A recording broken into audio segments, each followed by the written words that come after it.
There we go. Good evening, ladies and gentlemen, and welcome to Let's Talk CFL podcast, episode number 618. I'm your host, Christopher Jones, coming to you live from Merritt, British Columbia. How you doing? Will, your hands up in the air. Do you need to go potty already? No, I'm good. Okay, just checking.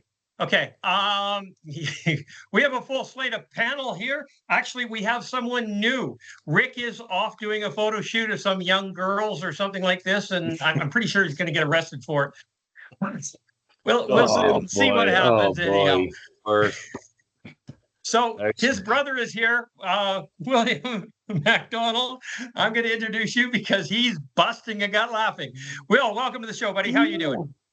Hey, everybody. Ricky is actually photoing a rugby game this afternoon or tonight, and so he's not taking pictures of young girls. He doesn't do that. His wife doesn't let him. Anyways, we should all be excited about football this week because we get football. That's all that matters. We get football starting tomorrow. Starting tomorrow? Starting tomorrow, Thursday night game. Winnipeg in Montreal. Yes, Winnipeg in Montreal. Ooh. Thursday night game. Yes. And we got a nooner for the BC Lions in Toronto. Fuck, I hate noon games on Saturday. Wrecks I can't watch it. It sucks. Okay. Anyhow. Yeah, but it's only Toronto, so. Yeah, well, it's Toronto. I shouldn't have to watch it. Just watch the highlights of Nathan Rourke because he'll just rip them apart. Oh, is that who they're playing? Okay, I'll have to pick Toronto this week. Oh. You're going to pick Toronto, eh? No. Welcome, Charles. How are you doing, buddy? Charles Clint? I am doing good. Enjoying the nice sunny weather here in BC. It's not too hot for 2 more days, and then it's a heat wave again. But hey, what the hell? Summer's winding down, so I'm not going to complain about it. And I don't like the noon. What's that? No, go ahead. Sorry. I just said I don't like the noon start because I'm going to be out on Saturday, so I'm not going to be able to see the game on Saturday because I'm not going to be home. Well, you're not going to the game in Toronto. No. There. But you're not gonna watch it either, is what you're saying. Yeah, okay. I'm not gonna be home, so I can't watch it. Okay. Well, that makes sense. Okay. Yeah. He's gonna be out, so he's not gonna be at the game either because the game's in Toronto. I got a birthday thing I gotta go to on Saturday. A birthday thing?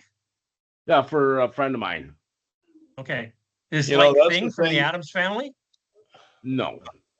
That's the thing with you, Charles, is you never have your priorities straight, man. Come on. It's a birthday golf tournament, and then we're playing, and then they got another thing at night. So the real reason comes It's going to go play whack fuck. Yep. Yes. Okay. So the last on our panel is brand new to the show. His name is Michael Dennis. Do you like Michael or Mike? I go by Mike. You go by Mike? I go by Mike. Okay. Just so that you know. Mike is living, are you in like a suburban of Portland then? Is that what you're? I live 12 miles south of Portland in Lake Oswego. So I don't live in the woke part of the city of Oregon or Portland. Well, 12 kilometers is like, if you're 12 kilometers away from Vancouver, you're still in Vancouver. Yep. Anyhow, so Mike's from, we're going to call it Portland, Oregon, because I can say that. And he, for some strange, and we love Americans who are fans of our CFL game because that's just absolutely amazing that we're able to spread the joy around the world. But he decided he was going to be a CFL fan, and he picked the Elks as his team of support. Have no fucking idea how that came up with. I think it has something to do with the colors because they're similar to the Ducks. Isn't it the Ducks down in Portland? That is correct. Similar to the University of Oregon. So it's similar colors. So he got himself attracted to the losers of the league. And we picked on him ever since we met him, but he's still sticking around, and he's actually agreed to come on board with a podcast. Or we're gonna give him an audition to see if he can keep up, but we'll see what happens. Rick's not here tonight, so we had an extra square, and we were playing Hollywood Squares, and Paul Lynn was not available. I just want to throw one more thing in. He's more attractive than Rhonda Hope ever was. Oh, did I say that? Whoops, sorry. We had an Edmonton Eskimo fan in here. Her name was Rhonda Hope. And we didn't have the video back then. It was just audio. We just did recordings of it. And she used to come on the show and say the stupidest things because she really wasn't that good at football, which is okay. We try to teach her and everything else, but she kept coming on the show drunk. So that was the main problem. That was a problem. I had to punt her ass out of here because she was always shit-faced. Well, the real reason I chose the Edmonton Elks is I was looking to get a football fix one night, and I was curious about the CFL, and the first game that came up on YouTube was the Edmonton Elks. And I just started watching Edmonton Elks because of that one YouTube. And then I went back and started watching every game that they played last season in 2024. And I became a fan because I just lucky you didn't watch the Riders, eh? Yeah. If Saskatchewan had been the first team up, I probably would have been a Saskatchewan Rider fan, but I'm not. Well, we would have really fucking picked on you then. I can't do it because I can't stand them. Good thing the Las neither Vegas can Posse we. didn't come up. Okay, so he's smarter than he looks, eh, Will? Well, no, he's got a good job. I think he's pretty smart. So, and I've had some pretty decent discussions with him. Just because he picked the Elks and the Elks, when the Elks were the Esks, Mike, in the 70s, they were a great team. They were like the class of the league. I don't know if you've ever went went that far, but Warren Moon was their quarterback for 5 years. Okay, I knew that, and you knew that. So when I grew up in a city called Coquitlam, which is a suburb of Vancouver, probably about 30 miles out of Vancouver. And my neighbor, growing up, because I was a small child at the time, they came from Edmonton, and they were huge CFL fans. And nobody in my family watched CFL, but these guys did next door. So I found my passion for the CFL from my neighbors, but they moved from Alberta to BC and stayed Eskimo fans. And it annoyed the shit out of me because the Eskimos literally destroyed the Lions for, what, a decade? Maybe more? Every game. Just absolutely. And it wasn't like, oh, we're going to beat them. We're going to kick the living snot out of them. There were times where BC didn't get points. It was god-awful, terrible. And Edmonton won the Grey Cup every year, or they were in the Grey Cup. And it was just like ad nauseum for me to be in this house next door that had a Grey Cup party with 20 Eskimo fans, and I'm the only Lion fan there, and I'm like 12 years old. So basically, it was a bad experience for me with Eskimo fans. We hated the evil empire is what they were known as. So basically what you're telling me is what we're experiencing right now is payback's a bitch. And you're enjoying every bit pretty of much. But to a point, like Edmonton has been so shitty for so long that we're actually feeling sorry for them now. Oh God. Okay. And so our personality has huge conflicts because we absolutely hate them, but now we pity them. Yep. So it's really a push-pull thing for us right now. It's a bit of a challenge. Well, that's why I'm excited that you let me take over the Edmonton webpage for Let's Talk Edmonton Elks, because I love talking about the Elks. So when we get to them, and somebody has to. It was kind of dormant. So thank you for doing that. I appreciate it. So are we going to get in and talk some football, or what do you want to do here? Do you guys want to do anything, or are we going to jump right into the reviews of the game? Might as well do that. Okay. Works for me. Works for you. Okay. So the first game up last week was the Ottawa Red Blacks. They went into Winnipeg to play the Blue Bombers in Princess Auto Stadium. And it was an interesting game. It was very close. It was another seriously close CFL game that we've had many of them this year. But it was Ottawa. And they actually held their own really well against Winnipeg, which is says a lot about Winnipeg and where they're not going. And I don't know Charles, did you watch the game? I didn't see the whole game, but I saw a good portion of it. And for the second week in a row, the Winnipeg Blue Bombers came within a whisker of blowing a lead. They did it 2 weeks ago against Calgary, a good team. Ottawa Red Blacks are not such a good team, and they came very close to the comeback when they had to rely on a last-second field goal by Sergio Castillo just to get the win after the Bombers had blown a big lead and Ottawa had come back and tied it.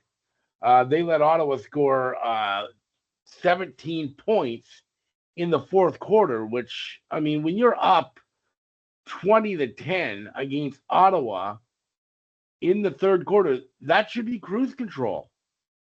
But they just left the door open for them, and their defense, which used to be one of the most, one of the most scariest and hardest defense to play against in the league, give up 17 points to a team that just is not an upper echelon team. So, yeah, the Bombers get the win out of it.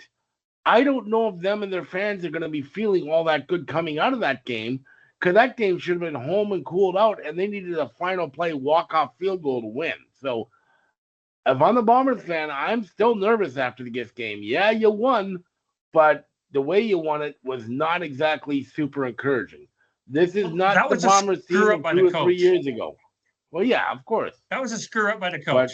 You know, when you're behind by a point or 2 points or 3 points and you're coming to the end of the game, you can try a 56 or a 60-yard field goal out of desperation to try to tie the game or try to win the game that way. But when you're up by 4 points and you try a, 62-yard field goal? Yep. And Sergio Castillo rips it wide left. And who was it in Ottawa? What was his name? Doesn't matter. He takes it back 117 yards for the touchdown to tie the game with very little time left on the clock. That's a coaching fuck up. He should have just punted it deep and trusted his defense to stop them. And his argument was, I trust my team that if we punt from long and we screw up, we're still going to win because my team will do well. Well, why didn't you just punt the ball and trust your team? It was a major coaching screw up that should have lost him the game. It should have. Karma should have taken that game away from them. It didn't. Yeah, unfortunately, Ottawa wasn't able to stop Winnipeg on 2 plays with 14 seconds left to get into field goal range. And from the 35-yard line, Sergio did not miss. No. Yeah, but if you take a look at the second half, Ottawa controlled the second half of that game. Drew Brown was playing really well, and then he got hurt, and surprisingly, Crum came in, and he just kept picking, and he kept moving the team up and down the field. The one thing I will say about Ottawa is that they do have a pretty good receiving core. And it appears that their coach, even though I think he makes a lot of mistakes as a head coach, the players work their butts off for him. Well, they have to recover from the cupcake. Hey. Yeah, so that's kind of scary game. William. Yeah, you know what? I've said all year long that Ottawa's defense is actually quite talented, and they do play well at times. Their defensive line is great. I like their linebackers as well. Winnipeg blew another 17-0 lead, and that's got to be a problem for them. Yeah, and so I know we're going to talk about it later. So they went out and got some help this week to try and shore that up. And I guess when you're desperate, you'll hire anybody. So we'll get into that later. They were 20-3 at halftime. Yeah. So they were up 17-0. Then it was 20-3 at halftime. Yep. And going into the fourth, it was 20-10, wasn't it? Yeah. And then they It's just Whatever. unbelievable how you can fuck that up. They took their foot off the gas and almost came back to bite them. Yeah, it did. But it was the coaching that did it more than anything. Well, and I've noticed that this season that more coaches are relying on field goal kickers.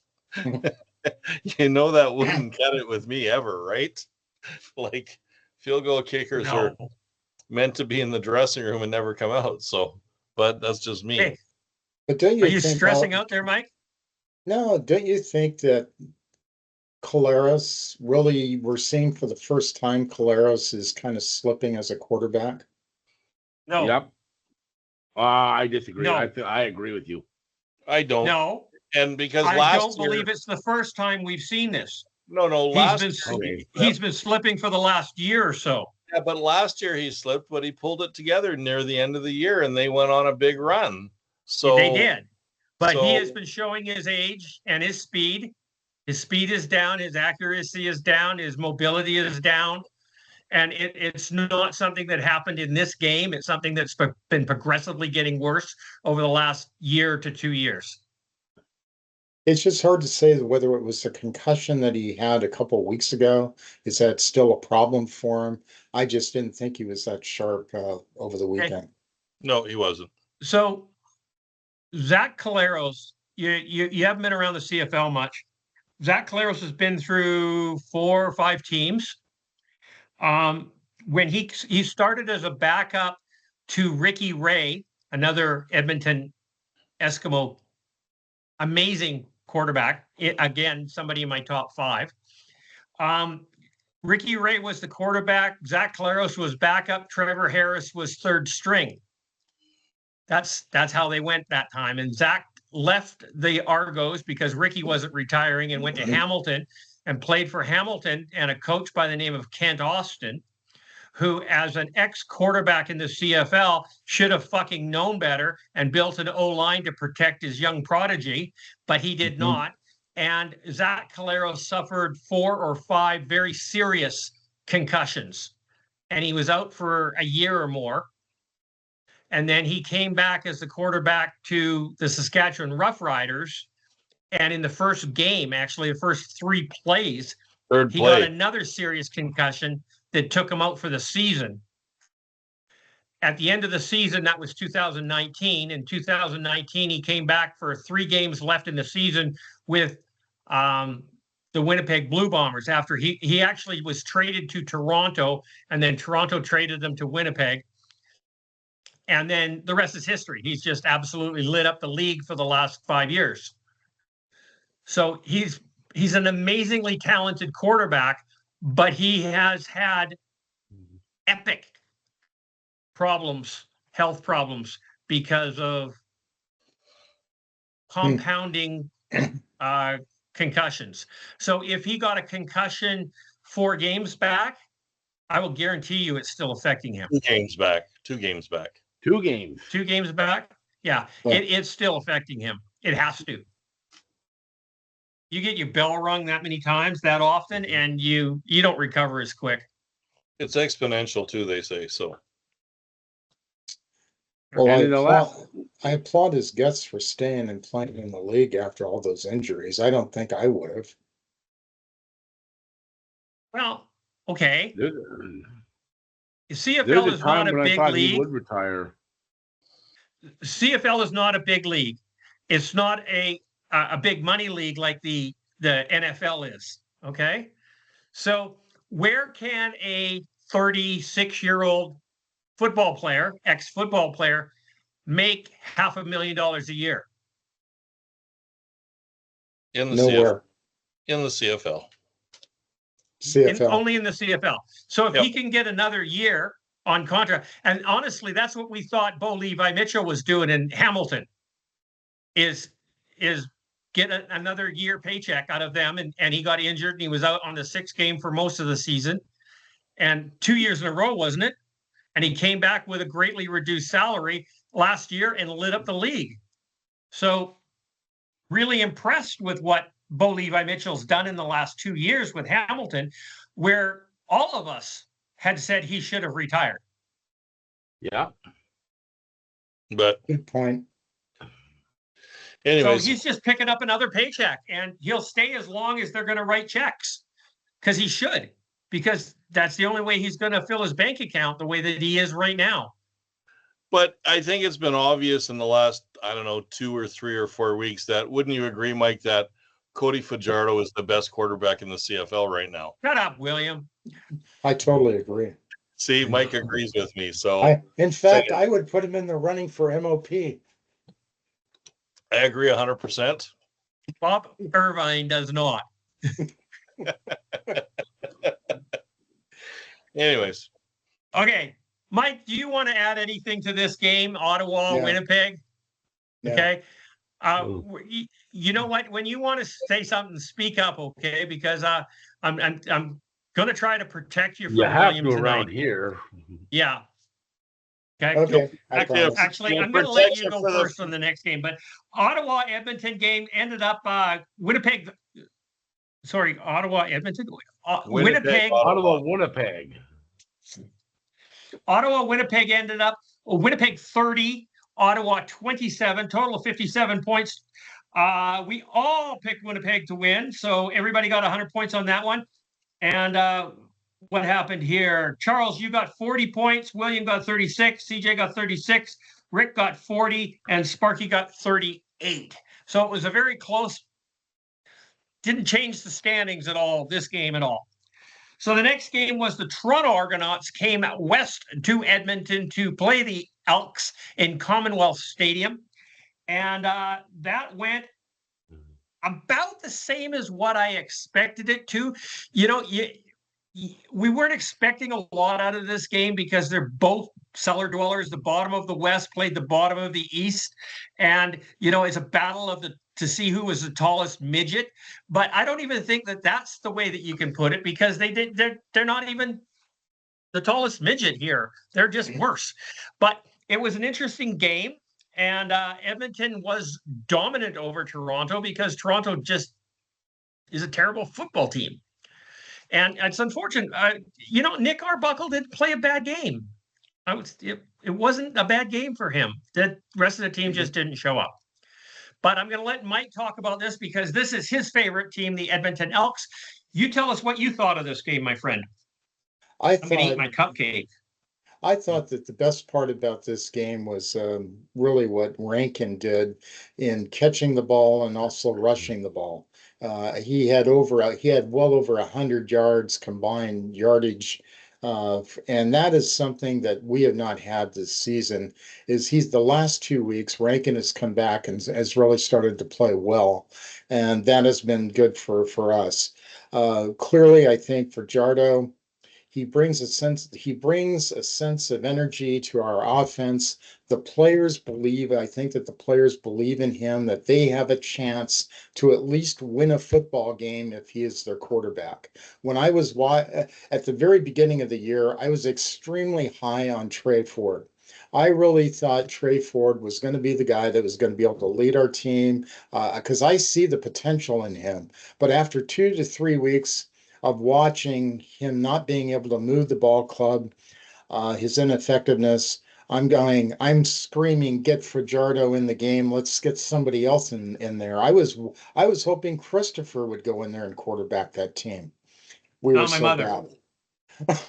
But you know, our team, our offensive line showed up and played last week. And I can say that for 2 weeks in a row, we've had our offensive line has really created the holes. They played well. Our defense was better. I was pleased. I really think it was a good game. Now, are we one of the better teams in the league? Hell no. We're not going to be able to compete against Calgary or be able to beat Saskatchewan yet, but at least we have a chance. I don't have a hope in hell. Oh, there's always a hope. I'll tell you, if Edmonton goes up and goes up to Calgary or beats Calgary, I will buy all of you guys beer. I'll send you some nice Oregon beer if Edmonton wins, so we can celebrate. I will hold you to that, by the way. Because Charles is the only one that drinks beer. Send it all to Charles because me and Chris do not drink. So Okay, send it all to me. I'm good with that. Send it all to Charles. Yeah, I Okay. don't drink. Will doesn't drink. I'm not afraid of Oregon beer. There's a lot of microbreweries down in Oregon. It's like Yes, the there mecca. is. It's a Yep. mecca of microbreweries in America. Okay, You know, so I was gonna say the thing the Elks have done well in the last 2 weeks, and you brought it up, Mike, is that they're starting to run the ball with Rankin, and Rankin is a really good back, and he can run with the ball and he can catch the ball, and I think that's why Cody is looking good, is because he's using Rankin more and more. So you got to use it's not rocket science. If you've got somewhat of a rushing game, it's going to help you develop your passing game. And clearly, the first 5 games of the year, we had absolutely no passing game. Nope. You know why we're laughing? No. Yeah, we're not laughing at you. We're laughing at Will because he has always claimed that the run sets up the pass. Mm-hmm. That is like his little tagline because it is. It's basic football. It's basic football. The run sets up the pass. Okay. He's not wrong about that. I have to ask you a question. Okay. So we're going to get sidetracked from the game just a little bit here. You said that at the beginning of the season, you were really high up on Trey Ford. Okay. Why? I don't mean this isn't in a bad way. I really want to know. I thought his athleticism, being able to run the ball, run the field, was going to be a game changer for us. But what I figured out is, and that didn't happen. Why? Because he cannot read defenses. No, I agree. He cannot read defenses. That's not the point. The point is the play calling did not match his skill set. Okay. No. They tried to make a pocket passer out of somebody who can't read defenses. Mm-hmm. If they put in RPOs and let him play football the way that he knows how to play football, the Elks would have done a hell of a lot better. And in fact, right now, if you put Trey Ford back in that as a starter in the Elks and you played him the way that he is supposed to, he would far be superior than Cody Fajardo because that guy's a lemon. No, he's not. Yeah, Fajardo is not a lemon. I am sorry. We've watched him for 10 years. Well, I've been watching him this year. I've been watching him for this year, and Fajardo has played pretty damn well. And plus the fact you forget, he does have a Grey Cup ring on his finger, doesn't he? He does. Yeah, his defense got that for him. Okay. I mean, the one thing, and I'm not joking about this because I like to pick on you, Christopher. The one thing that Cody Fajardo does bring, and Mike brought it up earlier, is he's enthusiastic. You have to admit it. Okay. The team has confidence with him. Absolutely. He's a leader. Mm-hmm. There's no doubt about it. Okay. It's just, you have to have a really good team in order for him to lead. Exactly. So, I mean, we watched him in Saskatchewan in 2019. He took over from Zach Collaros and he lit it up. What did they end up? 13-5 for the season? Mm-hmm. Yeah. Something like that in Saskatchewan. Yep. Top of the league, top of the West. Actually, they weren't top of the league. I think Hamilton was, but they were top of the Western Division. And went into the playoffs, and Winnipeg with Zach Collaros just literally kicked the shit out of them because he's not a quality quarterback. And we've watched him in BC. We've watched him in Toronto. We've watched him in Edmonton. We've watched him in Saskatchewan. We've watched him everywhere he's been, and he's never produced against. Yeah, he's great against the cellar door. Didn't he have the best record in the league last year before he got injured? He's actually got the best completion percentage of all times, I think, doesn't he? Best completion percentage of all time. 71%. Yeah. Yeah. So he's better than Trey Ford. You got to admit that. Well, Trey Ford, once again, I would And we're agree. going back to this Canadian ratio, Mike. Would Trey Ford even be in the league? Well, but the quarterback's not the ratio. I don't know why Trey Ford is in this league, and I'm sure that his dad will yell at me for saying that if he watches our podcast. But Bobby? Yeah, Bobby. I think Trey Ford should become a wide receiver, to be honest with you. There's no doubt that he has athletic skills. There's no doubt about that whatsoever. But in order for you to be something, you have to turn those skills into a pocket passer. And there's been many examples in the CFL of guys who came out and ran in the beginning and they eventually turned into passers. Mm-hmm. Right now, he hasn't gotten there. I don't know if he ever will. So the question I'm going to ask you, and maybe Charles, you could answer this for me, is why, if Edmonton believes that Trey Ford is worth it, why don't they hire a quarterback coach, somebody that can teach him and train him to be a quarterback? He doesn't have the skill set.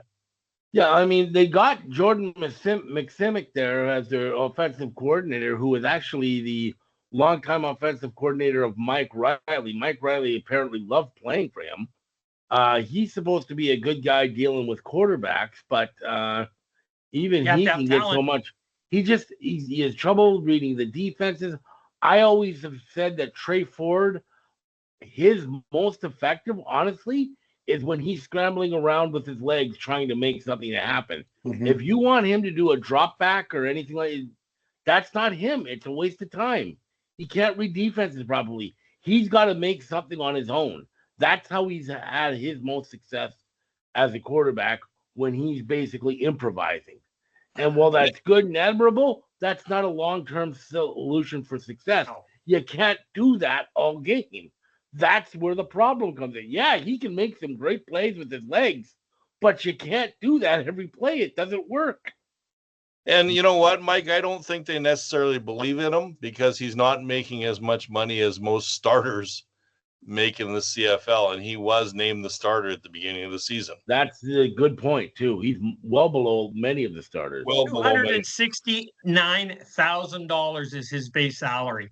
Yeah. Right. Wow. Okay, that's half of Zach Caleros. Oh. So that's probably half of every starting quarterback in the CFL. Pretty much, yeah. So, yeah, my argument has always been is, as Will said earlier, there's 22,000 NCAA players graduating every year, and every year, and every year. And how do we expect a quarterback, because the ratio does not protect the quarterback position, okay? You can have all three of your quarterbacks can be American. To get a Canadian in that position, he has to be literally lights out. Mm-hmm. And Trey Ford has never showed that talent. Now, if he's playing college football in Canada, that means that there were 772 NCAA colleges passed on him. Mm-hmm. Okay? Because they would recruit him to play football for them in a Division III school or Division II school, to play football for them if he had talent. Okay? So that means that out of all the 772 schools out there that have 3 quarterbacks each, so that's 2,100 quarterbacks out there, Trey Ford wasn't good enough to crack that list of 2,100. Even as a third stringer. Even as a third stringer. So why would you bring him into the CFL? I don't know. I don't understand it. The only reason you would do it is because of the ratio. The ratio doesn't not help you in the quarterback position. The quarterback doesn't count against the ratio. I don't know why you would bring him in. Neither do we. Because he's a token Canadian, and everybody, all the fans dream about having a Canadian quarterback. Yeah, but Nathan Rourke is not in the league because he's a Canadian. Nathan Rourke is in the league because he's a damn good quarterback. Yeah, but Nathan doesn't matter Rourke, what his nationality is. Nathan Rourke is a Canadian, isn't he? Yeah, he is. Born in And Vancouver. and And he played Victoria, he played in the United States. That's where he got his college yes, experience. he played in He played Ohio. high school. He played high school in Texas, I believe, Yep, and he played in college in Ohio. Ohio. Well, clearly he's the best Canadian quarterback, I think, Ever. potentially. The best Ever. you've ever had. Yeah. Other than Steve- Russ Jackson, of course.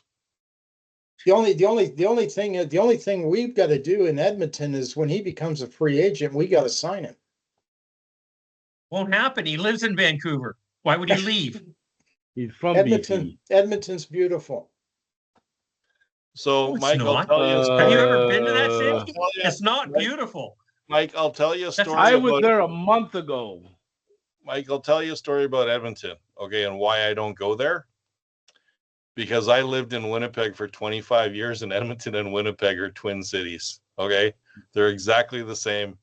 And yeah, that's nothing more than I'm going to say other than they're not I'd great rather go to places. Detroit. I'd rather go to Regina. Oh God. Easy. I've never been to Edmonton, but eventually I'm going to have to get up there. I was there a Okay. month ago. So, anybody else want to talk about this game, this Toronto Edmonton Nope. game, because it We're done. it was We're just really hot garbage. Yep. Yep. So the final score was Edmonton 28, Toronto 20. Total score was 48 points. Will, you took Toronto. Rick Yes, took I did. Toronto. Sparky took Toronto. I guess it was just Charles and CJ that got the 100 points there. Charles picked up an extra 50 points because he nailed the score. Way to go, Charles. Hmm. Willie got 48. 34. CJ got 30. Rick got 22 and Sparky with 24. The next game up was Saturday afternoon, and it was the Hamilton Tiger Cats going into Regina to play the Rough Riders. And this was the two top teams, the top team in the West and the top team in the East. And everybody thought, for weeks and weeks, and especially Sparky, has been touting how wonderful and how awesome Hamilton is. Now, and I've been saying Hamilton is grossly overrated, that they are not playing as well a football as their standings say that they are. They have not beaten a team over 500 football. They only beat up on Edmonton, Toronto, and Ottawa, the cellar dwellers of the league. And everybody else has been kicking the shit out of them. But Sparky thinks they're the better team, so I have to yield to his great authority. And they went into Regina and actually got mollywopped. Mm-hmm. And I don't know how else to say it. 3 field goals is all they were able to muster. It was a pathetic attempt. It was dismal. It was a dismal game. And I felt bad for the Hamilton fans because they literally let the air out of their sails. It just deflated them all. And we really haven't heard any banter from them at all since this game. And it's too bad because they need somebody to cheer for. There isn't a team in the Eastern Division that's going to be able to stop the West. I would agree Not with this that. year. No, not this year. Okay. Saskatchewan's defense was dominant. They couldn't, Hamilton, Bo Mitchell could not get anything going. The defensive pressure, the blitzing that they were doing on Bo Mitchell, he was totally uncomfortable in the pocket. The defense won that game. Charles, step up to the mic and talk. Well, to be honest, I can't comment a whole lot on this game because I was on my way to the BC Montreal game, so because they had the doubleheader, I didn't really get to see much. All I will say is I was very surprised when I saw this score. I thought this was going to be a much tighter, much closer game. It's looking to me like CJ's right, though. Hamilton's getting exposed. They've now lost back-to-back, both against Western teams. And I'm sorry, the people said, oh, that Hamilton's got a good defense. Is it really that good? They gave up 29 to Saskatchewan. They gave up 41 to BC last week. A few weeks ago, they gave up 32 to BC. they're not a great defensive team. I'm sorry. Their offense was good earlier in the season. They obviously weren't good last Saturday when they got 3 field goals, even against BC the week before. If you look at that game, their offense was non-existent in the first half. So this is a team that's starting to sputter a little bit after getting a few wins. And ultimately, it looks like CJ's right. This just isn't as good a team as they looked earlier in the season when they were playing the lower Eastern teams. Well, I think the coordinators out there have been watching enough game film on them, and now they know all they have to do is focus on Kenny Lawler, and there's nobody else on the team. Yeah. That's literally it. They're one pony. They're a one-trick pony. Mm-hmm. Yeah. Well, they got another wide receiver that's pretty good. The name slips me. Probably Tim White, but that's it. He's struggling a bit with turnovers this year. Last year, there was so many balls that were thrown at him, and he just simply drops them. Mm-hmm. He's not consistent enough. He's a great receiver, but he's not a clutch receiver. You can't guarantee he's not like a Nick Dembski. You throw a ball at Dembski, he's caught it. You know it's going to happen. You know, Dembski will only catch the ball if they play in Winnipeg.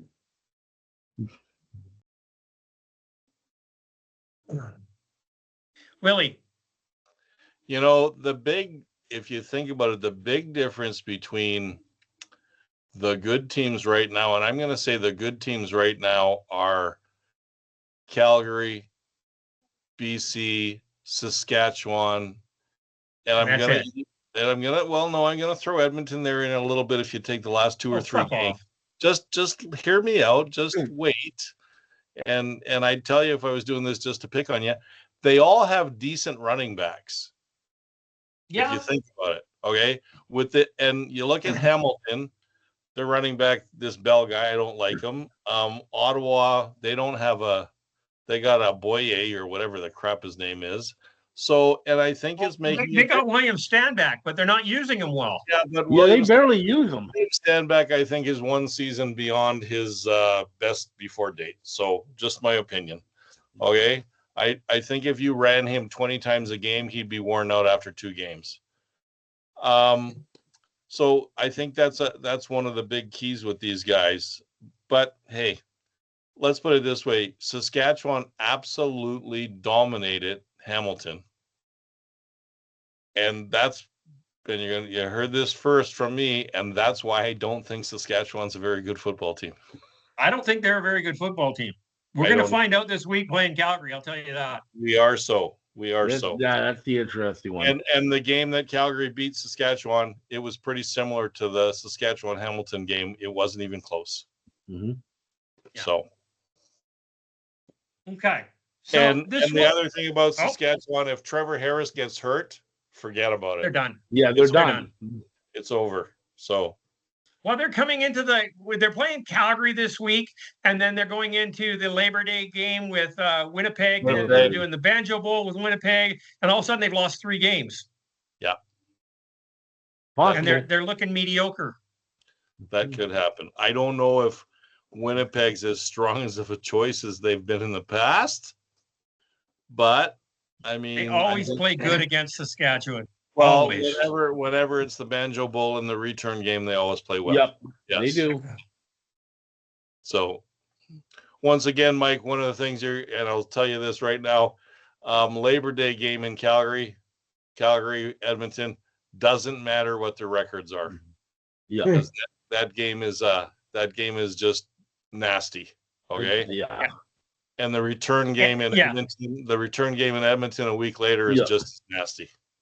So Edmonton could take 2 away from Calgary, even though Calgary's the best team in the league, because we've seen it happen. Yeah. Yeah. So Calgary is a major rival for Edmonton. Yeah. Yeah. We're only 3 hours away from each other, Mike.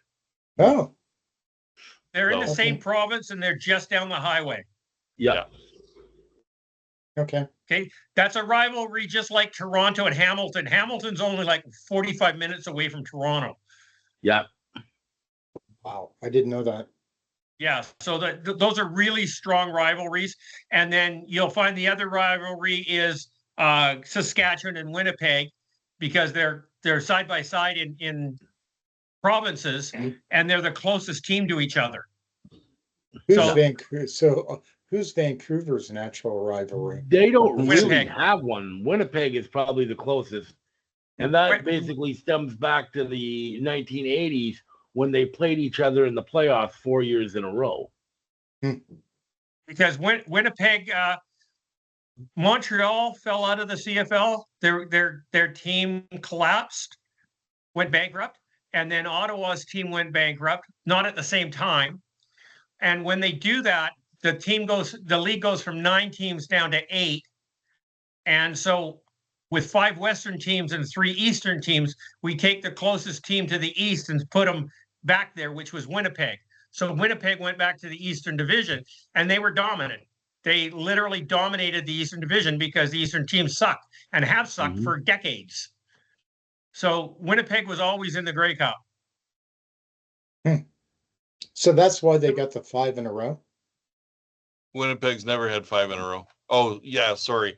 5 appearances in a row. 2 wins. Yeah. Yes. But even before, they're in the West now. They're just that, that good. Even before that, Winnipeg got into the Grey Cup fairly often in the East. They just never won. Well, watching last year's Grey Cup, I thought Toronto was pretty dominant over Winnipeg. For the one game, yeah, they were. But not for the season. No. Toronto was a fairly mediocre team in the season, if I remember correctly, last year. Yes, they just got it together at the end. Well, Chad Kelly was suspended for the first 9 games, right? Their starting quarterback. And then he came in and he played fairly well in the back 9, and then got injured in the Eastern final, broke his leg, and then didn't show up in the Grey Cup. But the team was focused, and they kept going. And I don't know whether Winnipeg took them lightly again or what, but yeah, whatever. Next year, Mike, Winnipeg's trying to tie Buffalo's record. Well, speaking of Chad Kelly, I've never seen him because I missed him last year. But you're not missing much. With the broken leg, why would they bring him back this year the way their record is? They can't. They can't get rid of him right now because he's injured and he's still on the team. Yeah, you can't cut an injured player. No, but why would you bring him back? Why would you play him this year at all? Nobody says that he's going to. I don't think he will, personally. I don't know if he'll ever be back. I think he's done in the CFL. Okay. But he's still getting a paycheck from Toronto because as an injured player, you cannot release him. Yeah. So he's under contract for this year, and I don't know if he's under contract for next year. But until he's cleared to play, they can't release him. Okay. Okay. And we don't like him.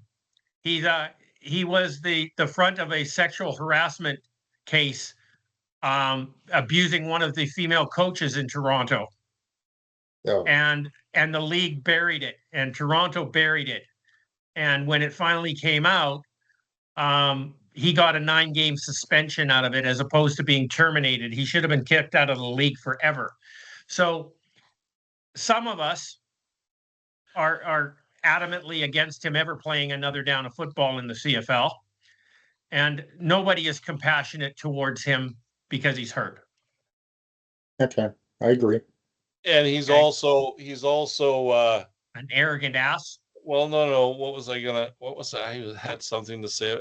He's been trouble wherever he's been, right from high school on, with many different things. And I don't know if you know this, but he is what's his name's nephew.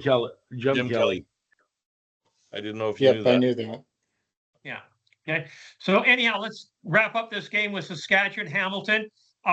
It was 29 for the Riders, 9 points for the Ticats, total of 38 points. We all straight across. Oh no, Rick picked his Hamilton team again.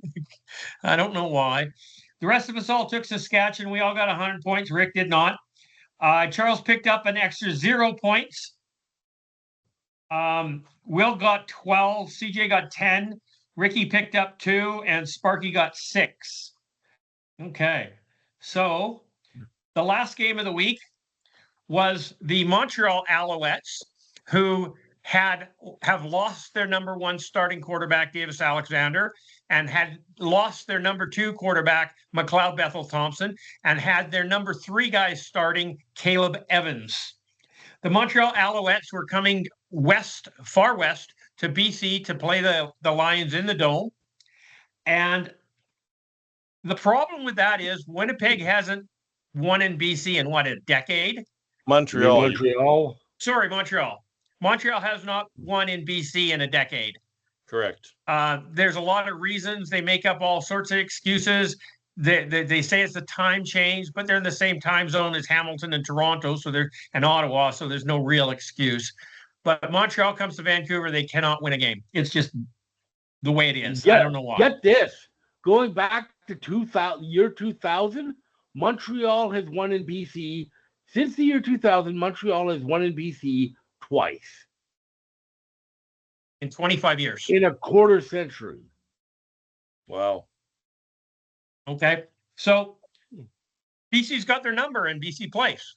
And it used to be a very dominant venue for the Lions, but it hasn't been lately. But they still dominate over the Alouettes. So the Alouettes are coming into BC, starting their 3rd string quarterback, and BC, for the most part, is a healthy football team. This game did not quite go the way that I thought it would. I thought it would be a more dominant game than it was.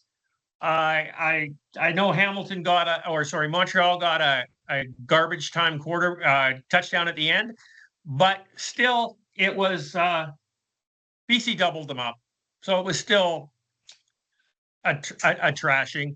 Nathan Rourke had a wonderful game.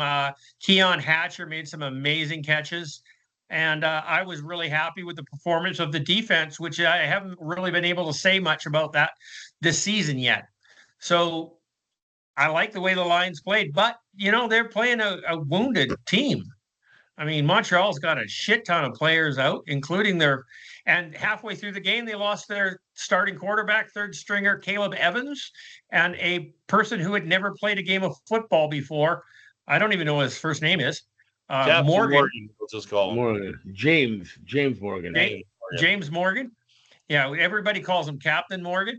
Captain Morgan came in to play some football, and he is designated as the starter this week in playing Winnipeg. Now, they've also picked up Cameron Dukes, who was the backup quarterback. No. Excuse me? No. Yeah, Excuse me? Yes, they did. Oh, did they? Yeah, they did.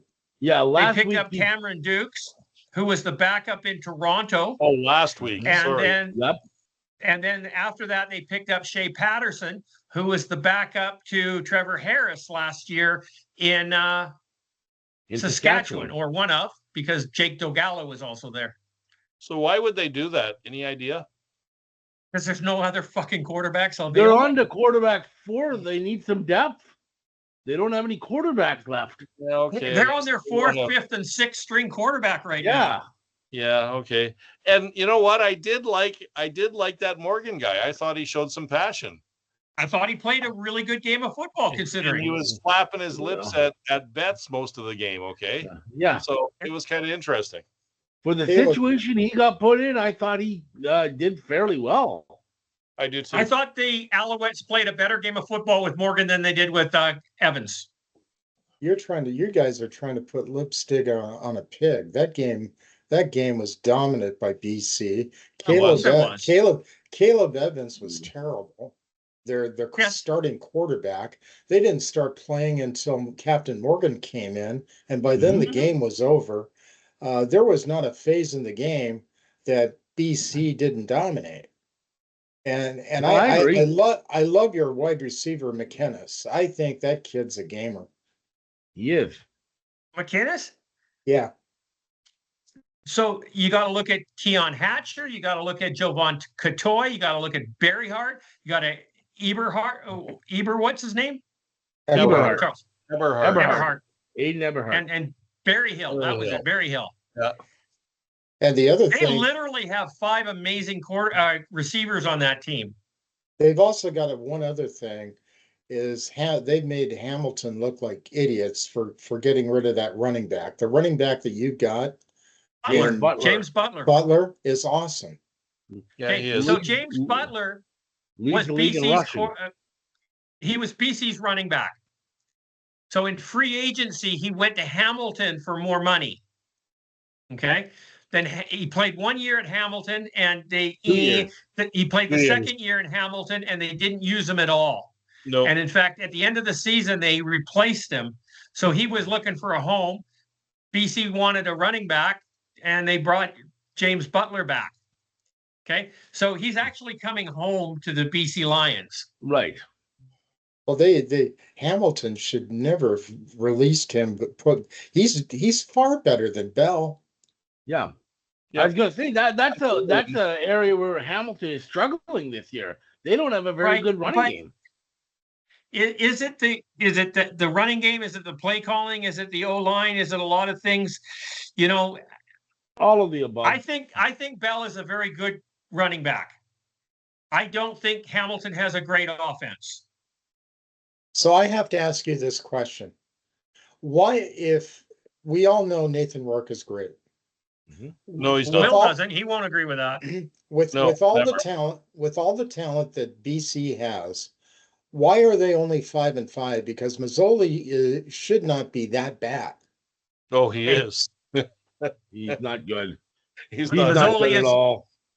He's probably the worst second string quarterback in the league. He's not very good. Okay. And another answer to that, Michael, is that the defense for much of this year for the Lions has been poor. Okay, so they're 5-5. Nathan Rourke missed 2 games, of which they lost both. He was injured in another game, so they lost that game. And he came back, he wasn't 100%, and they lost that game. So they got 4 losses because Rourke wasn't healthy.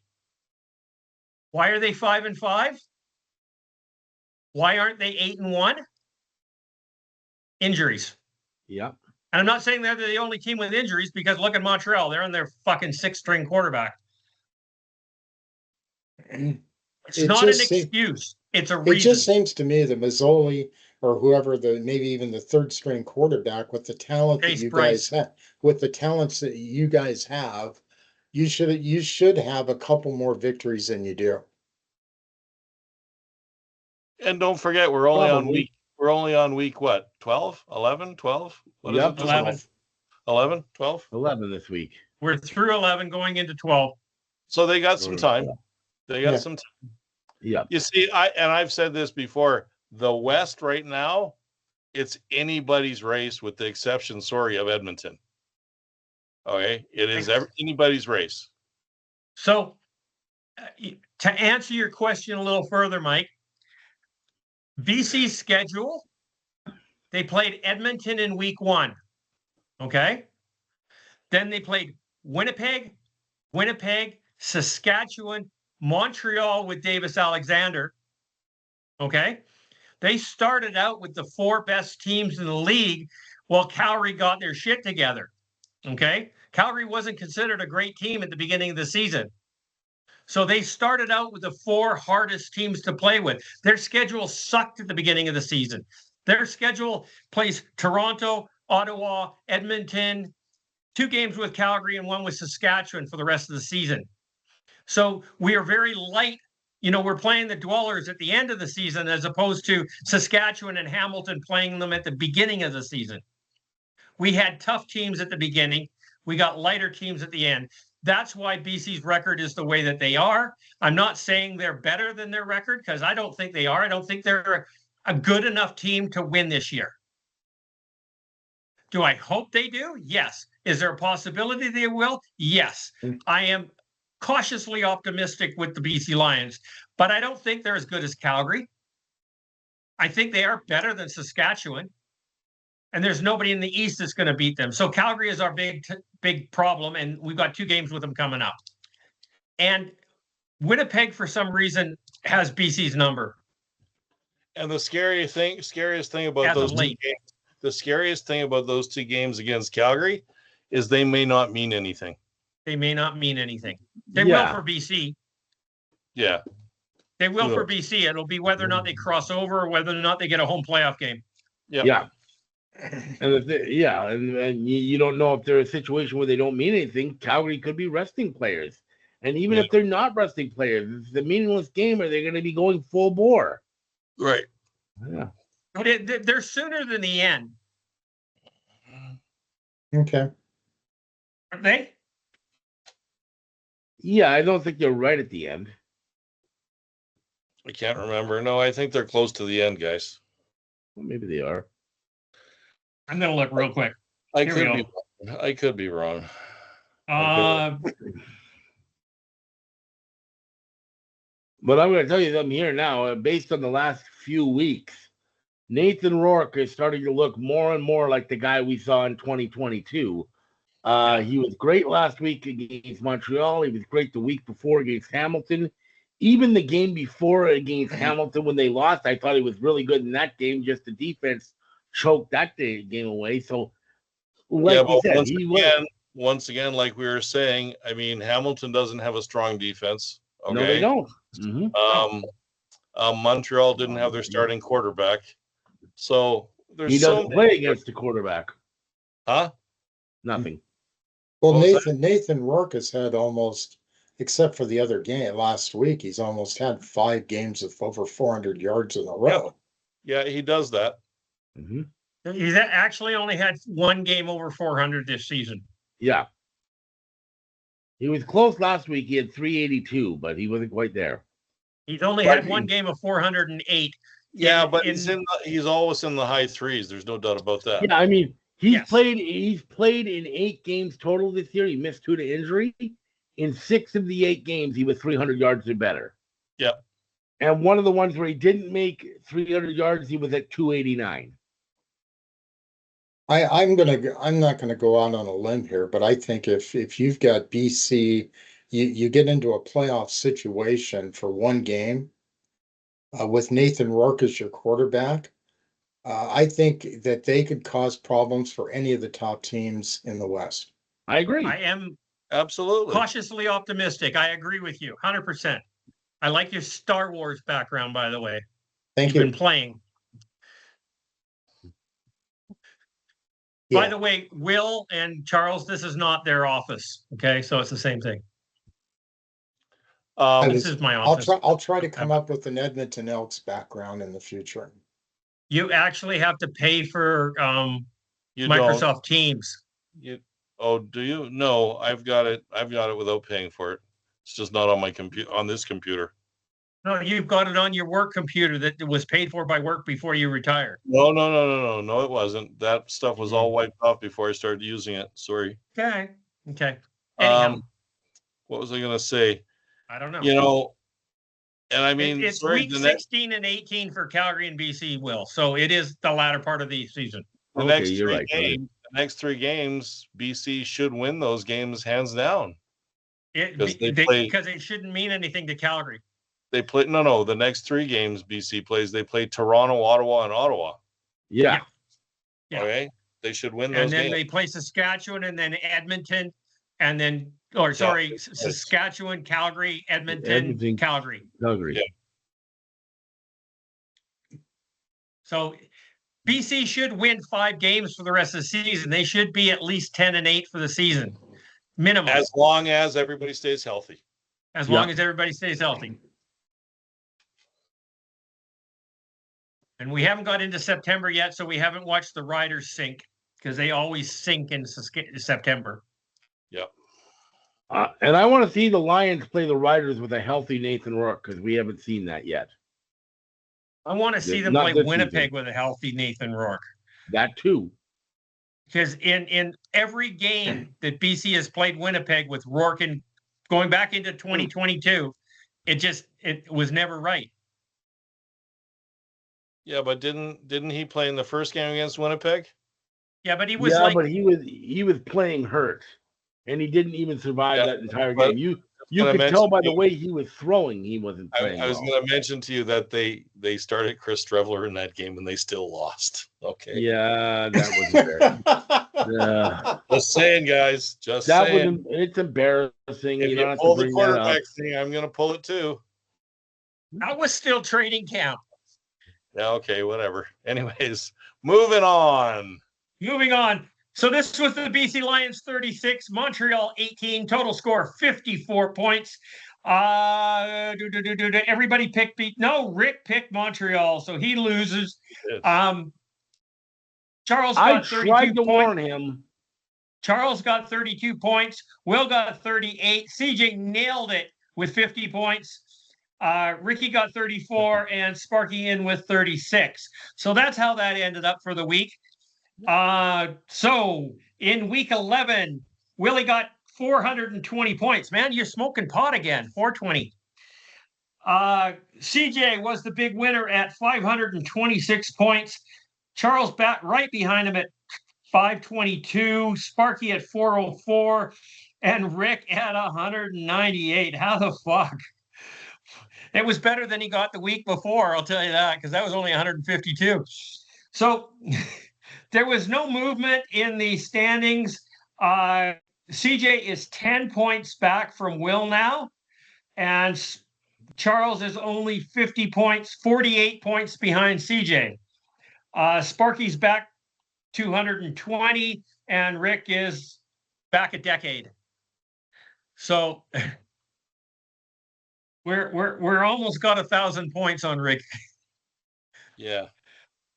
So that's the end. That's how that ended up. So in the CFL, let's talk CFL pick'em in the cosplay. Willie drops to third place from second. Lions Pride Trooper Phil Norman takes over second place, and there's Sexy Cowboy. I don't know who Sexy Cowboy is, but he's in first place. No idea. CJ's down in 8th, Charles in 9th, Sparky in 10. Rick's not in the fucking chart. Out of 19 players, Rick's not even. Oh, Rick's 16. Sorry, there's no arrow beside him. Sparky didn't put a little arrow beside him. I'm picking on Sparky again. Okay, so hang on. We were supposed to do the power rankings next. They're not here, Sparky. Let's do the preview on this, and then we'll go into the agenda, and we'll probably play with the power rankings. You get to play with the power rankings now, Mike. Did you know that? Just because we're gonna include you in the mess, and Sparky's gonna have to redo his graphics or something. I don't know. We'll see what happens. Okay, so let's talk CFL pick'em stand-ups. Will has 28. And he's 28-15. CJ is 28-15. Charles is 27-16. Sparky at 26. Rick at 23. We have close. 4 games coming. Sorry? It's close.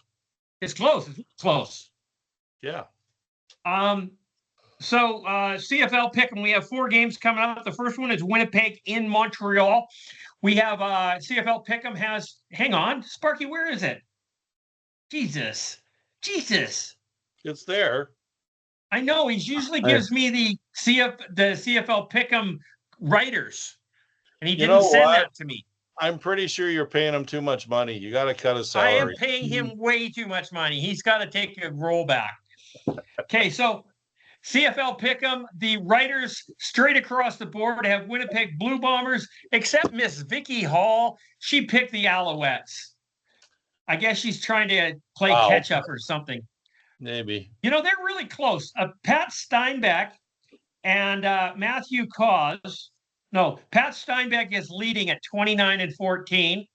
Matthew is 28-15. And then the other 3 are 27-16.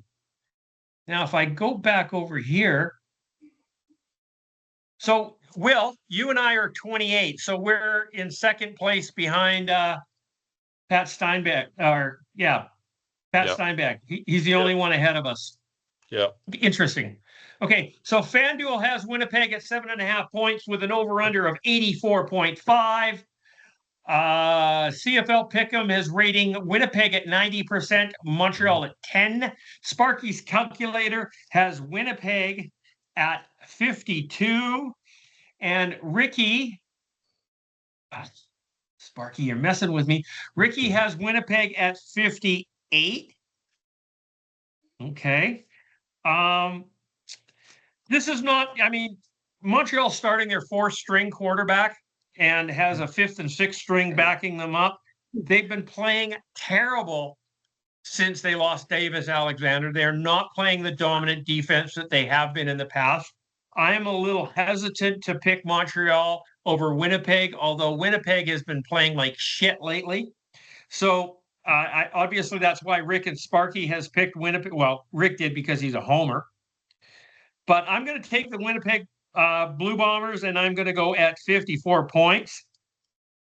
And that's the way it's going to be. I think Winnipeg's going to be a dominant team over Montreal. I just don't think Montreal has it until they get a decent quarterback. And maybe it's going to be Morgan. Maybe this week's going to change things, but we'll see what happens. Where's Charles, the game at? Where's the game at? The game is in Montreal. It's in Montreal. Okay. It's at McGill. Okay. This Charles. one should be an easy call. But Winnipeg just hasn't been playing well lately. They struggled to beat Ottawa a week after blowing a big lead to Calgary. They're not playing well. I just can't pick Montreal starting their 4th stringer. And hey, James, whatever his name is, Morgan, Captain Morgan. That's the easier way to remember it. He looked okay last week. He didn't look terribly out of place. He made some decent plays. I just don't think he's good enough to beat Winnipeg. And I just don't think the team as a whole isn't beating Winnipeg. They haven't played well as good defensively since Davis Alexander went out because Montreal, their defense is on the field a lot because their offense is not nearly as effective than when Davis Alexander plays. I think Montreal, they might be able to keep it close. I just think Winnipeg is going to be too much for them, even though they're not playing well. I'll echo what I said last week, that if Winnipeg loses this game, they're in far bigger trouble than anyone knows that they are, but I don't think they're going to lose. I do believe Winnipeg is going to win. I'll pick Winnipeg 50 points. 5-0. Yeah. Okay. Willie? Yeah. You know what? He's thinking there's smoke. Well, I know I'd like to pick Montreal, but our standings are close. I don't want you guys to pass me. So, crap. I'm going to go. No, I'm going to go Winnipeg 50. You can't. Charles did Winnipeg 50. Winnipeg 51 then.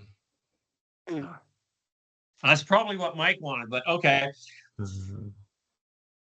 Did Rick Mike. Did Rick send his scores in? Do you know? Well, all his scores are always going to be 58, right? He's pulling the CJ for the season. And he did pick Winnipeg because he's a homer. Okay. So, Mike, we're going to include you in this just because, but you're not going to be able to play catch up. I think we should keep track of Mike. Of course. Because then, maybe he'll win the last 8 weeks. You never know. You can still pass Rick. I'm putting him on the schedule, and Sparky will include him. If he passes Rick in 1 week, we'll just kick Rick off. Period. Okay. Well, you realize Mike Rick is my brother, and I can say that. Yes, I knew that. Okay. Okay. So every week we have a total of how each person did each week. So for week 12, Mike will be in the running. Mm-hmm. Right. He just won't be accumulated from the beginning of the season. Correct. Okay. So we can still have that competition week to week to week. Yep. Mike, you have to pick a score, you have to pick a team, and you have to justify it. The reason I think show me some emotion. This is going to be Winnipeg's going to blow Montreal out of the ballpark. There's just no way. There's just no way with Montreal's offense. Their defense is going to be on the field for the majority of the game. I just think for this particular night, Caleros is going to have a good game. Oliveira is going to be rushing the ball. I don't think Montreal is going to have an answer to them. So I'm picking Winnipeg at 48. Okay. Okay. So what's the score? He said 48. 48. Oh, 48. I didn't hear that. Sorry. Okay. I'm deaf. I need the little hearing aids that go in the ears here, and I don't have them. I need them, but they're expensive. I know they are. And I got higher priorities. I need to buy another race car. Of course you do. I only have 5 of them. Okay. The next game, and I got to go back and forth here because Sparky sent some things to the group and some things to me personally, and I got to do that. So I got to go over here to the chat and grab this CFL Pick'em. Writers has Edmonton. Boom, boom, boom, boom, boom. Vicky Hall is picking the Ottawa Red Blacks. So she picked the Montreal Alouettes, and she's taken the Red Blacks as well. She's going on a limb. And She might, is. might we add that Drew Brown is not playing? No, I didn't. Drew Brown think is so. not playing. No. But as Mike had said earlier, and I just so that you know, you said that when Drew Brown went down, Dustin Crum came in and played good football. Well, we've watched Dustin Crum in and out of the the Ottawa Red Blacks for the last 2 or 3 years, and he is a very respectable quarterback, as is Taylor Powell in Hamilton, which we haven't seen a lot of him lately, as was Cameron Dukes in Toronto. And now Cameron Dukes is now in Montreal. So if Captain Morgan fails in the Montreal game, I don't know if they're going to go to Cameron Dukes because he's only been there for a week. But I think he's the better quarterback out of all 3 that they've got right now. I don't think they'll have a choice.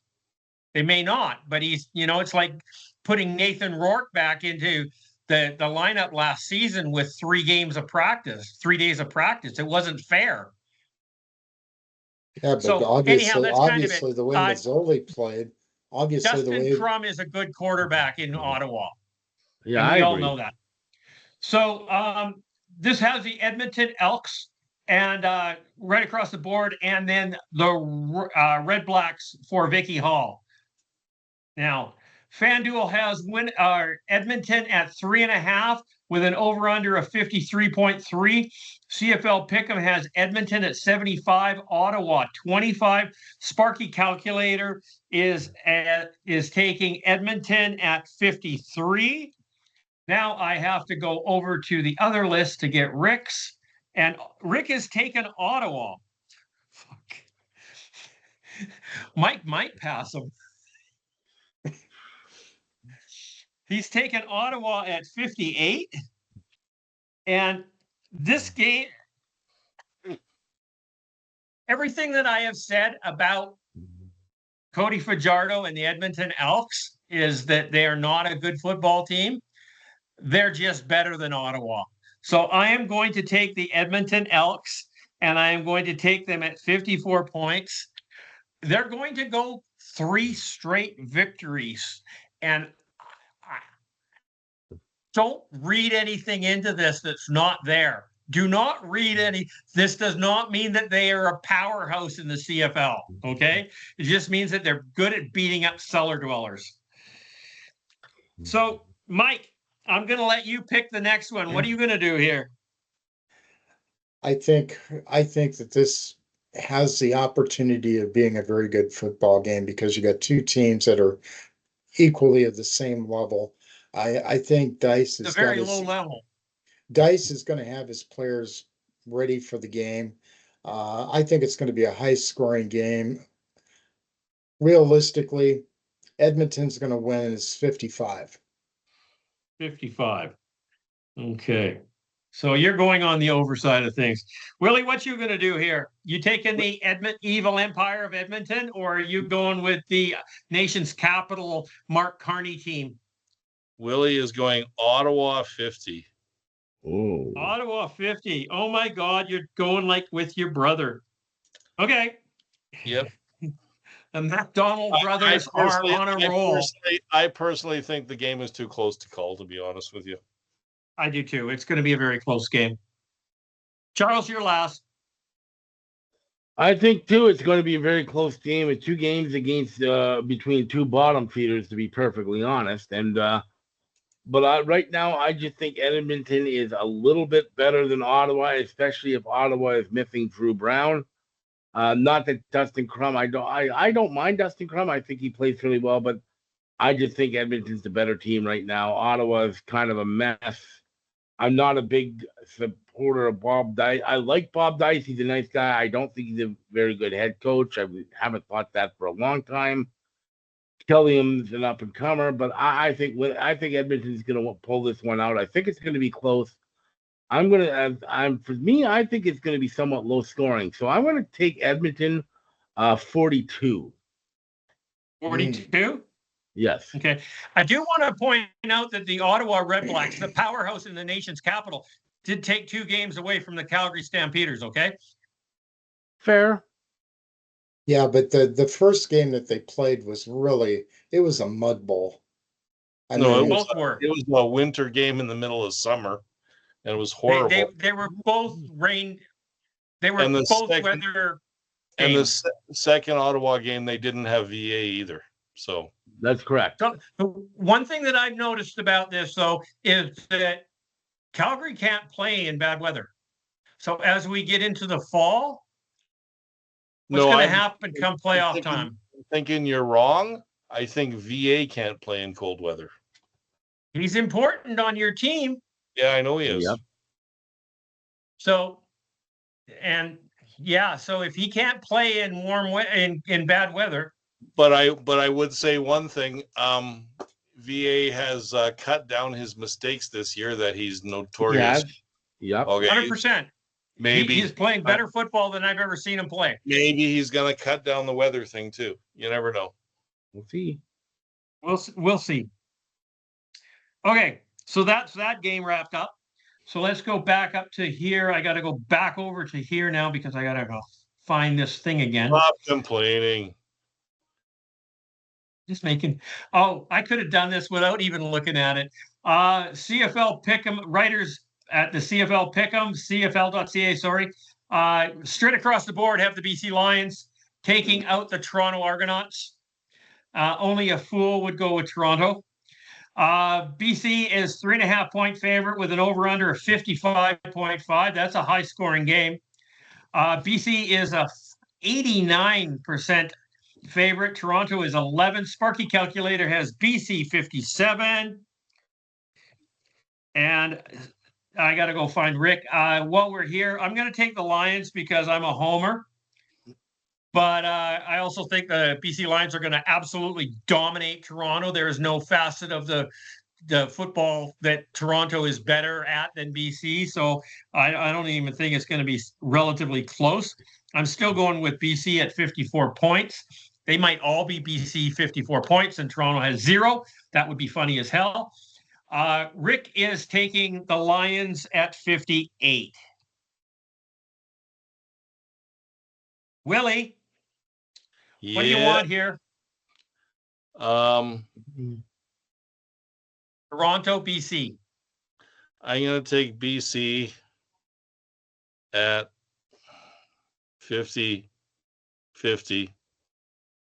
And I think Nathan Rourke could break Matt Dunnigan's record in this game. No, I don't think that record's ever going to get broken.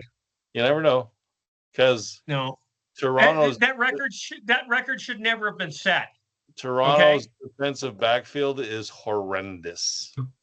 They are, I agree. But in that game where Matt Dunnigan set the record for most passing yards in a single game, which was 713, yes, he actually got pulled out of the game because he actually had completely dominated the opponent. I don't remember who the opponent was, but the backup quarterback got injured, and Matt Dunnigan had to go back into the game to play some more.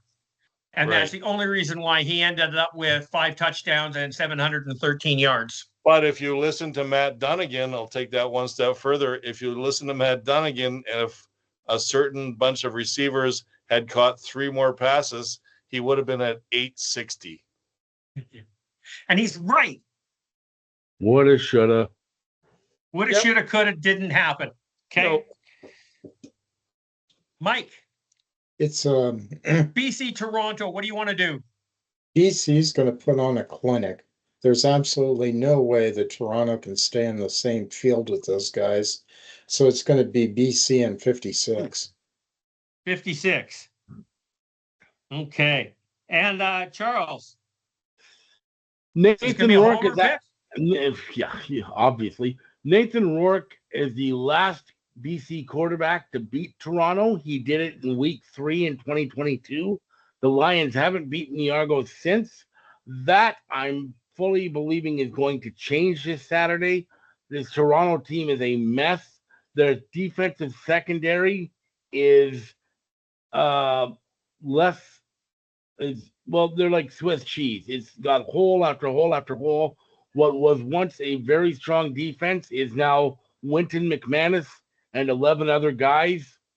This is not a good football team. BC is playing much better. BC wins this one, BC 55. BC 55, okay. So this brings up the final game of the week. And this I'm going to use this term really loosely. This is the game matchup between the Titans of the CFL right now. Everybody was saying that was last week with Saskatchewan and Hamilton. It wasn't. I never said it was. Hamilton was never that good. But Calgary, I think, is the better team, even though their record does not say it. So this is Saskatchewan is going into Calgary to play this game. Willie, you're going to be at the game, aren't you? Hey, yes. You're going to watch the ride. You're going to be inundated with the green meanies. It's close to a sellout, apparently.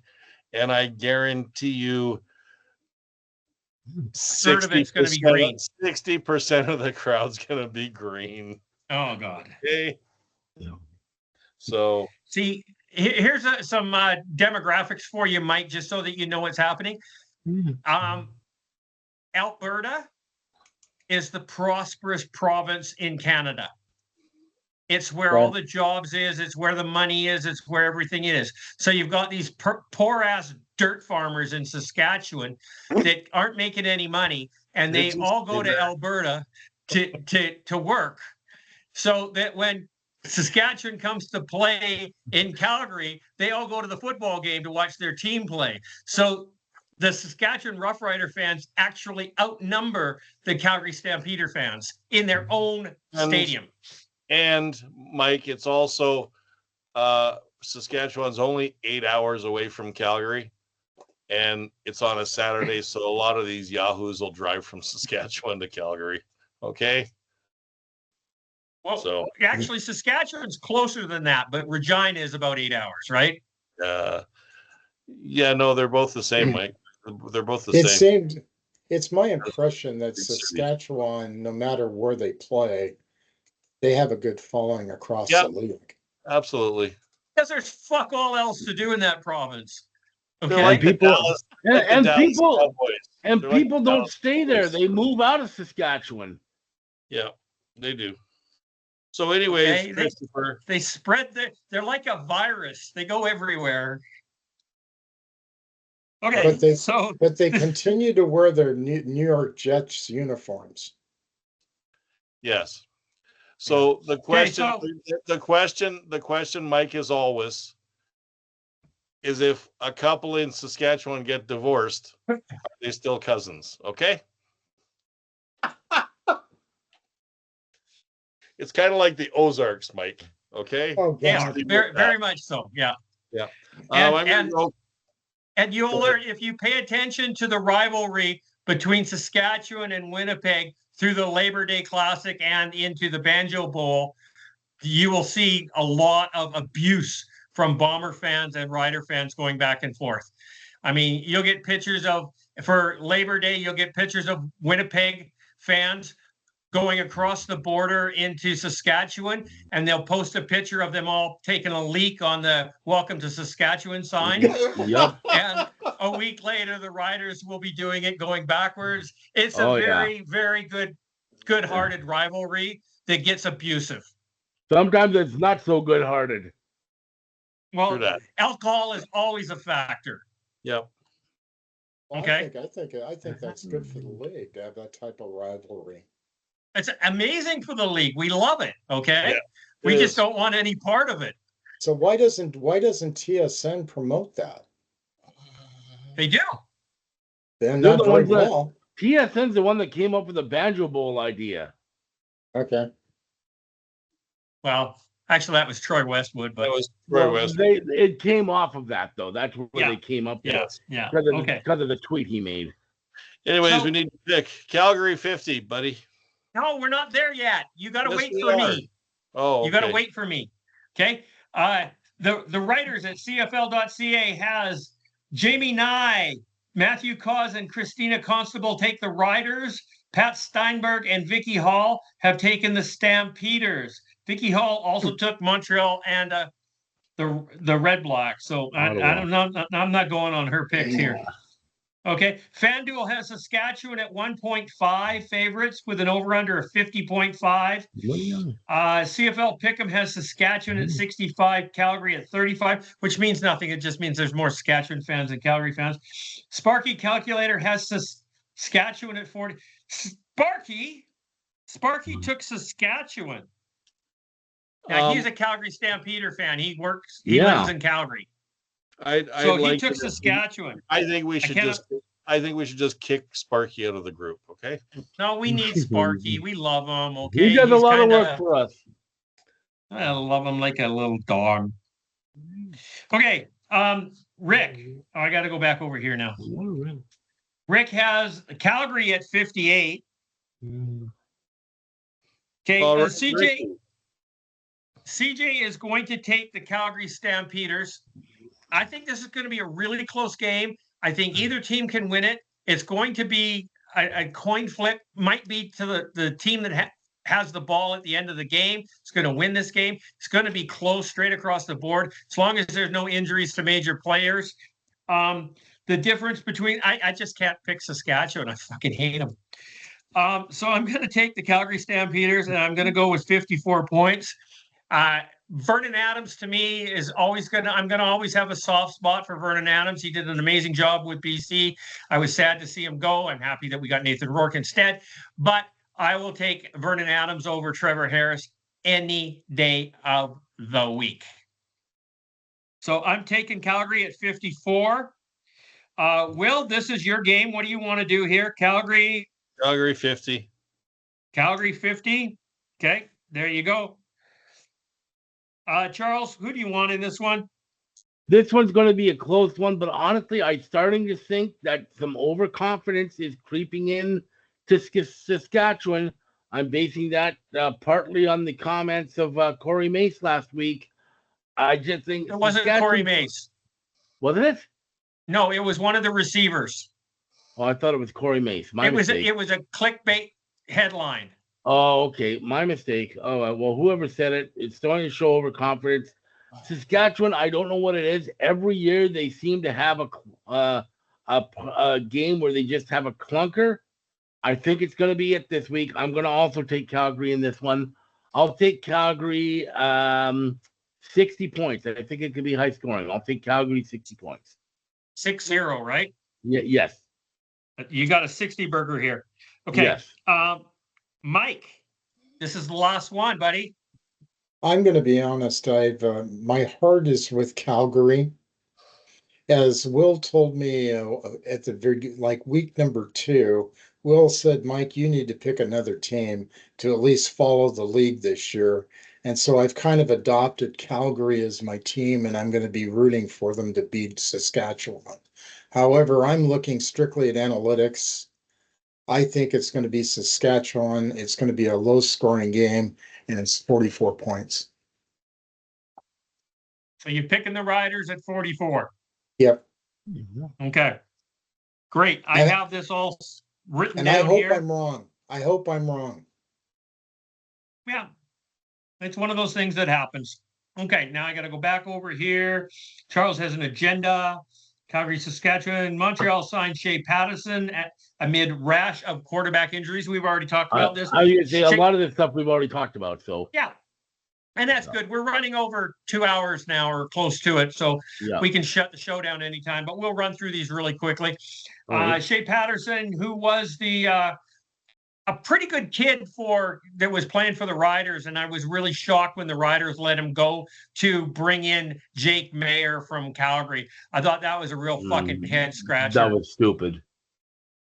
That's absolutely asinine. You could have got Shea Patterson for half the amount of money and twice the quarterback. Mm-hmm. Okay. And Will won't argue with me there, will you, Willie? No. No. He's a big Jake Mayer fan. Yeah, he was celebrating when Jake Mayer left Calgary. Yeah, kind of like when Damon Allen left BC. Okay. Need will never trump integrity. Mike O'Shea defends Blue Bombers signing DeMario Houston. Now, isn't this the guy that beat the shit out of his wife? That's him. And Need will never allegedly, anyways. He was accused of it at the least. Or it's still pending? Charges were dropped. No, they've been dropped. Okay. I'm sorry. I'm old school. He does have a long history. This is the first time he's ever been charged. But he has a history of it. Yes, he does. Okay. I am very old school. I believe in chivalry. I believe that a man's job is to protect a woman, not to abuse them. And I cannot accept this. I don't understand why the league has honored the contract. Yeah.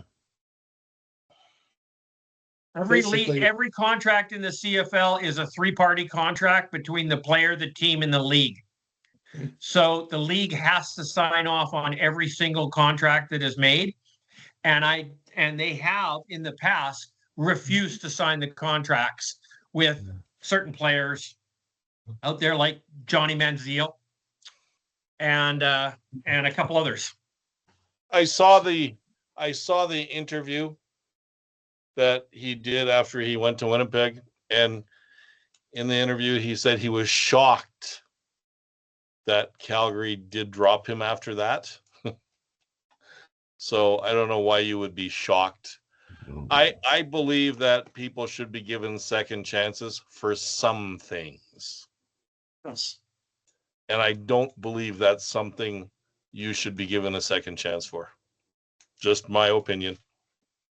You mean he's shocked that Calgary Stampeders have honor, ethics, morals, all of those things? I guess apparently. So. I think it basically tells I'm sorry, the ditch pig doesn't have a second chance with me. I hope he gets hurt in his first game. Me either.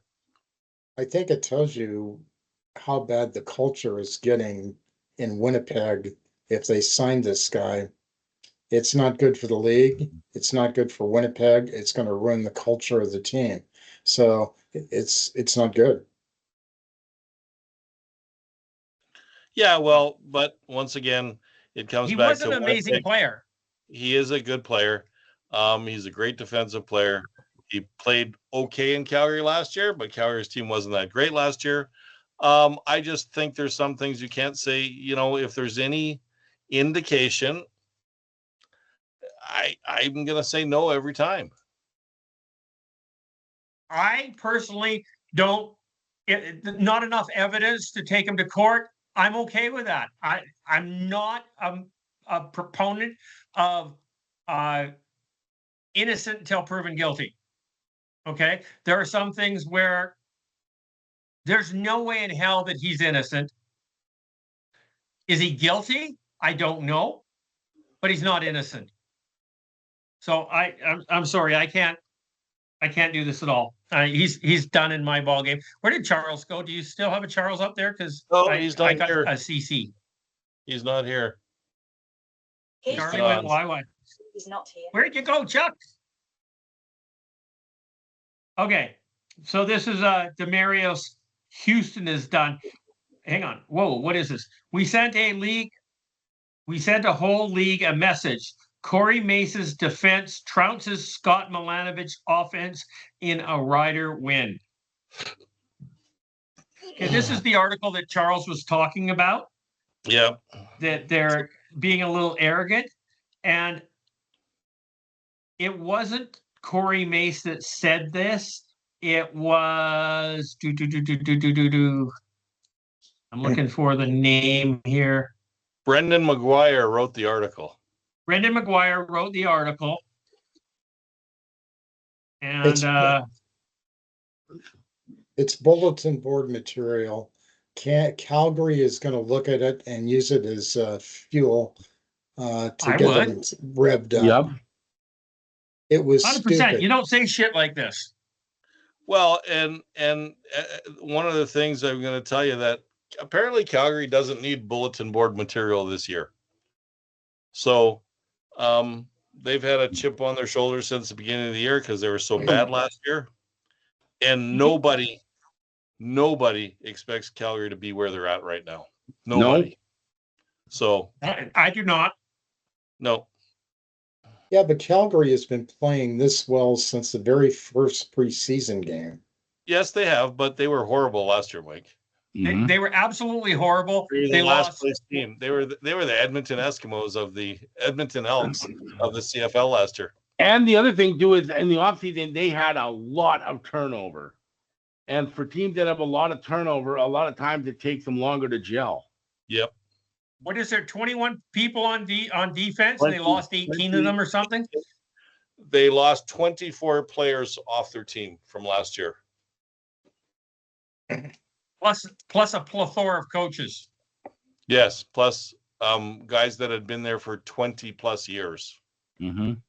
I.e. Mark Killam. Edmonton. Mark Killam, yeah. Yep. He was in Calgary for 20 years, so as their special teams. And he should have been the head coach in Calgary. Where? No, he shouldn't. Give me a break. He needs a fucking haircut. That's what he needs. Well, we know that, but you're old school. You need a haircut. What is going on you? I got one last like a hippie. I got one last week. Leave me alone. Okay, so the next title is confusing. It says Edmonton Elks quarterback Cody Fajardo, Justin Rankin has got my vote for MOP. So I don't know whether this is Cody talking about Rankin or Rankin talking about Cody. No, it's just Cody talking about Justin Rankin. The answer is no. No. Justin Rankin is not an MOP candidate. There are no candidates in Edmonton until you win some football games. We're not that's a joke. Of course it is. But hang on. Every team has to put through a candidate for MOP. Every team. Okay. Well, and then it's down to the best of the West and the best of the East, and it goes down to one. So every team gets a nominee. So it will be somebody from the Edmonton Elks. We'll just laugh when it happens. Okay. So it may be Rankin. Well, if that's the criteria that somebody has to be nominated, then I don't have a problem with it. It's just that there's no way that you can be serious about it. And I'm an Edmonton You're fan. out of control. Mm-hmm. If I was the president of Edmonton, I'd say we're not gonna nominate anybody. Yeah, but you know what? You can't do that. You still have to cater to your fans. You still need to give them some hope. You still have to say that this person here was the shining star of our team, and we're going to bring them back next year, and we're going to build a team around them. And so you always got to kind of do that, whether or not it's real. And you also would get a fight from the Players Association because there are probably players that have bonus clauses based on nomination. So that would be an issue there too. Okay. Yeah. And It was something somebody else would be mad, and I don't know who it was. Okay, where are we looking here? I need to go to Let's Talk CFL group. We're going to do this really quickly because we got to go away. Okay, so they put out, and who was it? Who is they? They is Marshall Ferguson put out the most outstanding Canadian watch. Okay. They have Nick Dembski, Nathan Rourke, Cameron Judge, Brady Oliveira, and Justin McInnes is tied with Keandra Smith from Hamilton. I honestly think, this is going to be a bone of contention, and I got into this argument with somebody today. I honestly believe that Trey Ford should be on this list as the most outstanding Canadian, because to me, for a Canadian quarterback to get a starting role in the CFL puts him light years against the running back or a receiver who are a dime a dozen. You can find a Canadian receiver, you can find a Canadian running back, but a Canadian quarterback that actually is capable of being a starter in this league doesn't happen. For him to actually get to that level, even though he crashed like a fucking Volvo, I'm not going to say he's on the list. I'm just going to say that I would take Trey Ford over some of these other players because he actually made it to the quarterback status as a Canadian. As most outstanding Canadian, that has merit to me. Let the argument start. Anybody? Because Mike was sitting there shaking his head. He was just going like this. No fucking way. No fucking way. For one, yeah, he got the starting job at the beginning of the year, but he's not a starter. Oh, yeah, and he's not a starter anymore. Not anymore. And he's not playing. No, not anymore. And he might not even be in the league next year. I would never say that. I think somebody will always take a pick on him, i.e., you think he should be Nathan Rourke's backup. Okay, you've said that numerous times. You've said that numerous times. I do. So. I'd love to see him in BC. I'd like to see him over Mazzoli. Fucking in a heartbeat over Mazzoli. Yeah, no question. Because he's got two legs. Okay. He needs to be a wide receiver back there. Let's be honest. He's a wide receiver. He's not a quarterback. I don't disagree with you. If he converted to being a receiver. What the hell? What's wrong? What's with the bubbles? Just call me Bubbles. Tiny bubbles in the one. Okay. He should convert to a receiver, but if they played him as a running back with a running back, I think Edmonton offense would be amazing. Right? If you had Trey Ford as a quarterback with two running backs in Edmonton, that would be an offense that would actually be scary. No.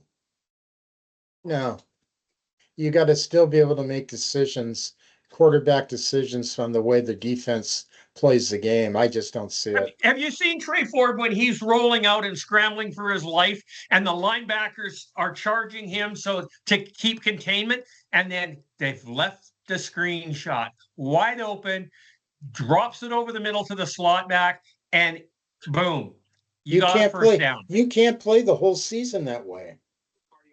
He'll be injured. He'll be on the injured list. I have seen Dave Dickinson play that way. I've seen Matt Dunnigan play that way. I've seen Jonathan Jennings play that way. I've seen Travis Lulay play that way. I've seen Casey Printers play that way. And they all do this in the first year or two of them playing football. And eventually they get better and good enough that they can read defenses and can play a quarterback position successfully. Now, I've seen a 1,000 people who have never been able to end up reading defenses and haven't had the talent to do that. I don't know whether Trey Ford would possibly be able to do this. I doubt it. So but can at I, least that's so the can I try quote, because can I they're not quote the trying right now. professor? Can I quote the professor from 2 hours ago who said that Trey Ford couldn't make a roster in the American college system, and I you're agree. now and now you're putting him into the Hall of Fame in Canada? No, I'm not. I'm saying he's a better quarterback than Cody Fajardo. He's No. not. He's not. No way. Not a chance. I haven't seen any evidence of that. If you played him properly, it would work. Nope. It's No. not going to happen. It's not going to happen because nobody has faith in him. And you know what? If you think about it, that list of Canadians that you're talking about, there's really only 3 guys who belong on that list right now, currently this year. Judge. What, Nick Dembski, Nathan Rourke, and Brady Oliveira? Say that again? Nick Judge is pretty Dembski, good. Nathan Rourke, and Brady Oliveira? No. McInnes should be on there as the third You guy. put McInnes in there instead of who? Instead of Oliveira? Instead of Dembski?